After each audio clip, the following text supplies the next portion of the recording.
vị khán giả đang theo dõi chương trình Thư viện ẩm thực. Chương trình được phát sóng vào lúc 20 giờ thứ 6 hàng tuần trên kênh YouTube cùng tên là Thư viện ẩm thực. Và xin được gửi lời cảm ơn đến nhãn hàng Julian Food đã luôn đồng hành cùng với chương trình này. Quý vị khán giả thân mến, ngày hôm nay đã là 27 tháng Chạp, chỉ còn vài ngày nữa thôi thì chúng ta sẽ chia tay năm cũ và chào đón năm mới với rất là nhiều những hy vọng mới. Và với những người thực hiện chương trình Thư viện ẩm thực thì chúng tôi cũng mong muốn là trong năm mới sẽ đem đến cho quý vị những món ăn ngon hấp dẫn, và đặc biệt với cái tên Thư viện ẩm thực thì chúng tôi mong muốn đem đến những công thức nấu ăn chuẩn xác nhất để cho ngay cả những bà nội trợ trong gia đình chúng ta cũng sẽ thực hiện những món ăn một cách dễ dàng và hấp dẫn nhất, phục vụ bữa ăn cho gia đình mình.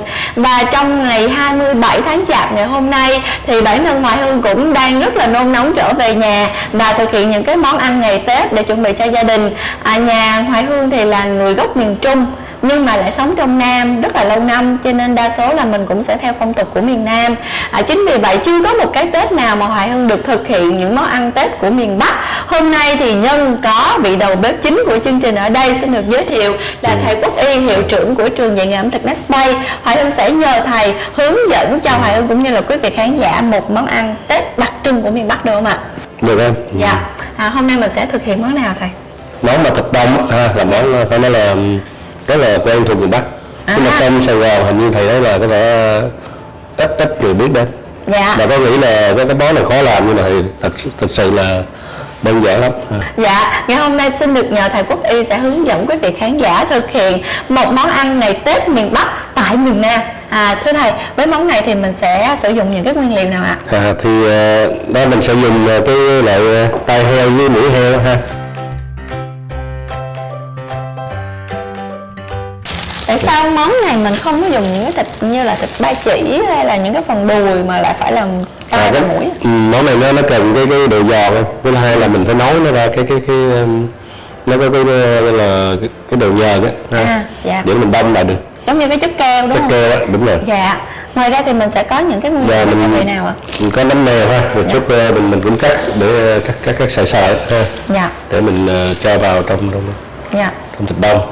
Và ăn kèm thì sẽ là mình có dưa cải chua. Và các loại hương liệu và gia vị gồm có hành tím, tiêu, gia vị gồm muối, hạt nêm, đường, nước mắm Jolimet, dầu ăn. Thưa quý vị, Hoài Hương cứ tưởng là món thịt đông sẽ rất là phức tạp, nhưng mà trước mắt là cái phần nguyên liệu thì khá là đơn giản, ngày Tết thì gia đình nào cũng có. Nhưng mà các bước thực hiện như thế nào xin mời quý vị sẽ cùng theo dõi nhé. Thưa thầy, đầu tiên là mình sẽ làm bước nào trước ạ? Rồi ha, bây giờ mình sẽ cắt cái tai heo với lại cái mũi heo ha. Dạ.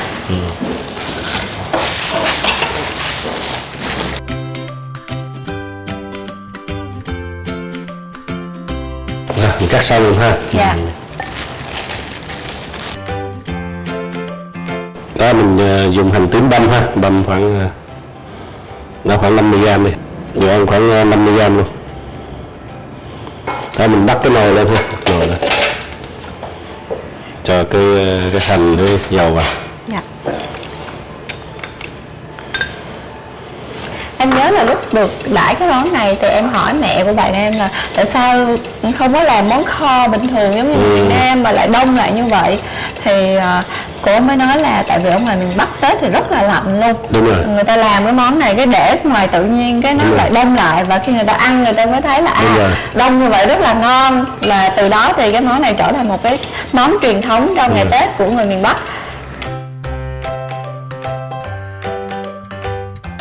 Rồi thì xào thơm ha, thơm hành lên rồi cái sau đó mình cho cái tai heo vào mình xào kỹ. Thì làm phương pháp này nó sẽ không có mùi gì ha.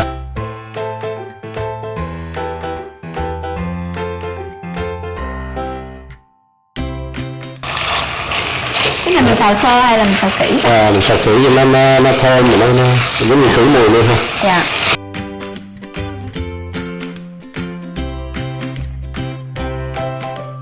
Dạ, em xào lên ha, khoảng 3 phút ha. Rồi sau đó mình, đúng rồi, thấy cái thịt nó săn lên ha. Dạ đúng rồi. Và cái mùi hành tím đó, mùi nó lên mùi ha. Dạ. Rồi mình cho khoảng 1 lít nước thôi ha, lít nước để mà nó ngập hơn cái Rồi bây giờ thầy nêm gia vị ha, về cân gia vị. Đó, nêm khoảng 4 gram muối ha, 4 gram hạt nêm ha, đường thì khoảng 6 gram ha, tiêu mình cho hơi nhiều chút xíu ha, 3 gram, 5 gram nước mắm. Và bây giờ thầy cho vô cái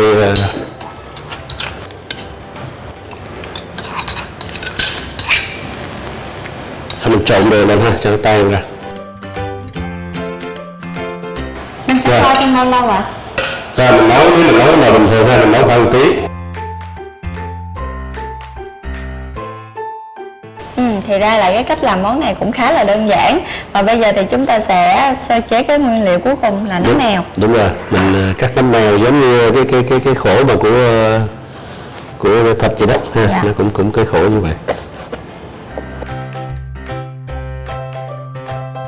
Cái phần thịt của mình là mục tiêu của mình là phải ninh cho nó chín luôn nhừ phải không? Đúng rồi, chín nhừ mà nó mới ra cái keo đó ha. Dạ. Cái nhớt thì lúc đó mình đông nó mới. Dạ. Còn chưa nhừ nó không có ra dạ. Cái keo thì nó không thể nào mà đông được. Dạ. Dạ thì ở món này thì mình sẽ chấm với nước chấm gì ạ? Nước mắm mà, nước mắm nguyên ha. Nước mắm nguyên chất ạ. Nguyên chất, nhưng mà thầy muốn nó thêm ớt rồi ha, thì dạ. Thêm tiêu ha, thêm tí tiêu để cho nó.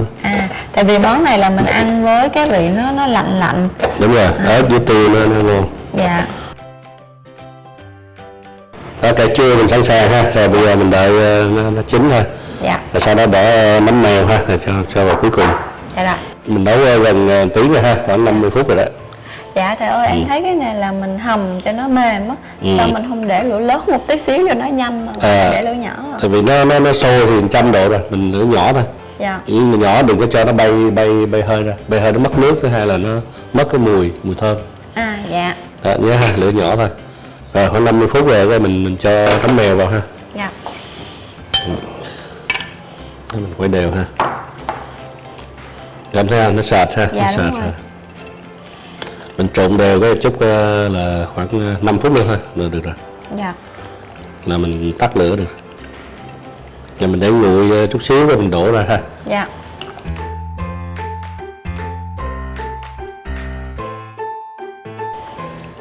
Lúc này là nó được rồi đúng không thầy? Khoảng 5 phút mình khuấy lại lần nữa ha, để cho nó đều ha, nó đều rồi cái mình tắt lửa được rồi.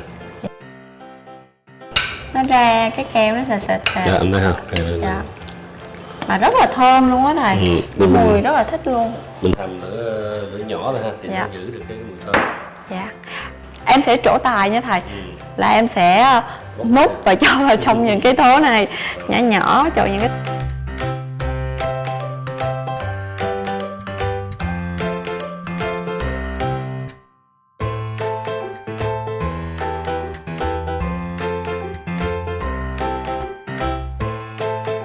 Khi mà mình xếp ra những cái chén như vậy á, thấy rất là đẹp luôn á thầy. Một chút thịt đông, một chút dưa cải là thấy có không khí Tết rồi. Nhưng mà lúc này thì vẫn chưa có dùng được. Mình sẽ còn cái khâu cuối cùng thôi này. Đúng rồi, mình đó muốn nhanh mình ngâm nước đi ha, cho nó nguội nhanh rồi sau đó mình để tủ mát ha. Dạ, mình sẽ cho nước lạnh vào trong này. Đúng để rồi, ngâm những cái chén này cho nó nguội. Dạ, xong rồi bây giờ em sẽ bưng đi bỏ vào trong tủ mát nha thầy. Dạ. Thầy ơi, không cần mùa đông miền Bắc, chỉ cần có tủ lạnh thôi. Tất cả đều đã đông rồi, em đem ra đây 2 chén để hai thầy trò mình dùng thử. Rồi ha, dạ. Thì thầy đổ ra ha. Dạ.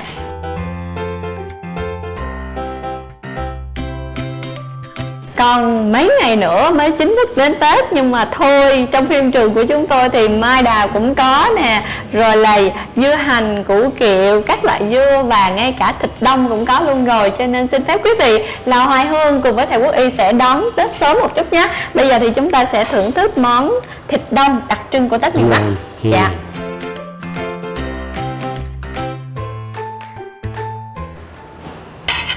Rồi, em mời thầy. Rồi, mời.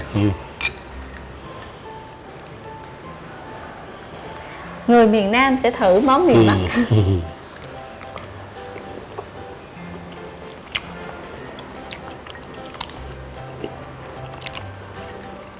Khi mà Hoài Hương dùng thử miếng thịt đông này á, đầu tiên cái cảm giác ở đầu lưỡi là nó lành lạnh. rất là thú vị, giống như là mình ăn rau câu vậy đó. Xong rồi là cái thịt của mình đó là thịt tai heo, cho nên là nó hơi giòn giòn sực sực, rất là ngon. Cái vị thì cũng rất là vừa và không hề có một chút mùi tanh nào hết. Và nếu như một quý vị dùng thêm với một chút dưa chua mình chấm với nước mắm ớt nữa thì rất là hoàn hảo cho món này. Năm nay thì chắc chắn là nhà em sẽ là món thịt đông để đón Tết ở miền Nam. Xin được cảm ơn thầy Quốc Y rất là nhiều khi thầy đã chia sẻ với em một món tưởng khó nhưng mà rất là dễ. Đúng rồi.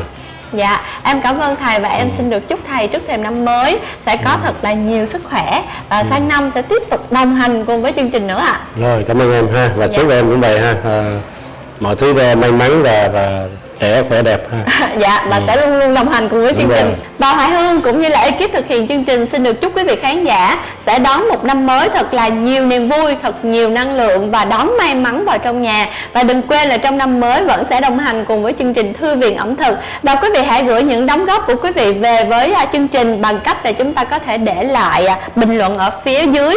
Hoặc là quý vị cũng có thể góp ý để chương trình ngày càng hoàn thiện hơn bằng hai cách sau đây. Thứ nhất là quý vị có thể theo dõi kênh YouTube mang tên Thư viện ẩm thực hoặc là truy cập vào website thư viện ẩm thực.vn. Và chúng tôi cũng xin được gửi lời cảm ơn đến nhãn hàng Julian Food đã đồng hành cùng với chương trình này. Còn bây giờ Hoài Hương cùng với thầy Quốc Y xin được nói lời chào tạm biệt và hẹn gặp lại quý vị trong chương trình kỳ sau.